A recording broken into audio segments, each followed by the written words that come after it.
नमस्कार मित्रांनो, trading psychology part 5 मध्ये तुमच्या सर्वांचं स्वागत आहे.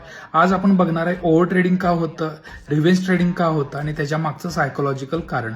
तर मित्रांनो, पहिलं कारण हे आहे की आपल्यामध्ये उतावळापणा जास्त असतो. उतावळापणा का असतो? तर पैसे कमवण्यासाठी उतावळापणा असतो आणि आपण काय करतो, त्याच्या उतावळ्यापणामध्ये काय करतो, ट्रेड घेतो. प्लॅन असू दे नसू दे. दुसरा पॉइंट मित्रांनो, फेअर ऑफ मिसिंग आउट म्हणजे फोमो मध्ये आपण ट्रेड करतो. म्हणजे एखाद्याचा प्रॉफिट बघितला आणि तो त्यानं प्रॉफिट कमवलं, मग मी का नाही, मग तिथं सेटअप असू दे किंवा नसू दे ह्याच्यामध्ये आपण ट्रेड घेतो. तिसरा पॉइंट, स्टॉप लॉसचा आदर करत नाही.